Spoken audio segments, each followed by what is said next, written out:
first Twitter war yesterday. It was so crazy. Think about it. Firstly, men and women are equal in the eyes. What? Only in the Quran does it say in Quran 282, women are not equal to men, period.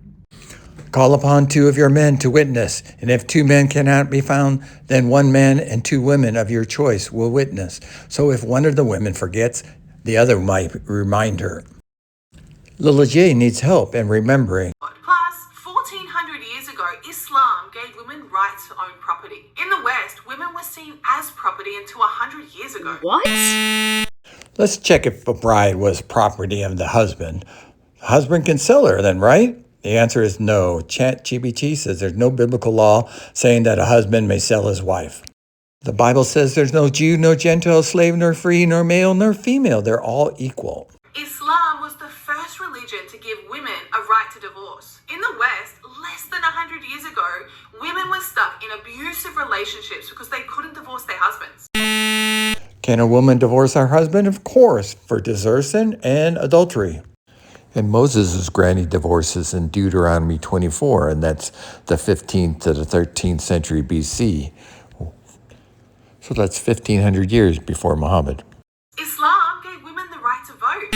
Hogwash, 1,400 years ago, no one voted, and nothing in the Quran says anything about voting. The West, 48 years ago. 100 years ago, women in the West couldn't go to university. Meanwhile, the first university was invented by a Muslim woman over 1,100 years ago. And that woman who started that university could not attend there because it was a men's only university.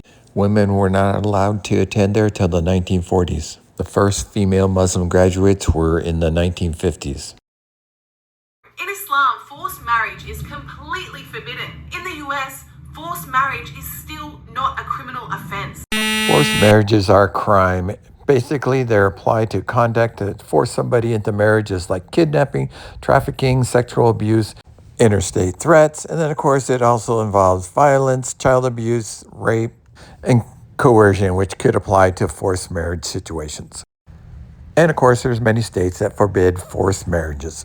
Today, also, women's wealth is protected in Islam. A husband cannot touch it. Wow. But in the US, if you divorce your husband, he has the rights to 50% of your wealth. That's not true. If a woman owns a $100 million house and she marries a poor man with no assets, if they divorce after 10 years, he doesn't get a penny. Only the assets that are gained during the marriage are split 50-50. If the wife has a $100 million house and after the divorce, it's worth 110, the husband gets 0. However, there could be spousal support. But the main thing is the assets of a woman before the marriage don't get split with the husband. Little J is not telling the truth. Another strange concept in the West is the bride's family actually has to cover the cost of your wedding. In Islam, it's the total opposite. The Quran, Hadith, or the Bible doesn't say who's supposed to pay for the wedding. The groom is responsible for the mehr, which belongs to the bride. The Quran does not require a bride's family to pay for the wedding. The Hadith, the groom provides for a marriage gift, but the groom is associated with providing the walima. So the Bible has some examples where the groom is paying for the bride price, but it doesn't say who is supposed to pay for the wedding. And on top of all that, Islam gave women rights that the West still doesn't have today. Check this out. A husband must fully support his wife financially, even if she makes more money than him. In the West, women are fighting for 50-50 rights. Like, what? You're actually fighting for less rights? Neither the Quran nor the Bible commands husband and wife to split household expenses 50-50. Islam was literally over 1,400 years ahead of the West and has given rights to women that the West hasn't even considered yet. Show me one other system that gives women more rights than Islam. I'm not talking about countries or culture. I'm talking about true Islam. Well, first, let's check the Bible. The Bible says a woman can buy a field, can plant a vineyard, can run a business, can have income through her work, controls the proceeds of her work, and owns and manages property business interests. Does the Bible give women independent property and economic rights? Of course. And don't forget what Muhammad said about women. He said, women are deficient in intelligence and reason and mind.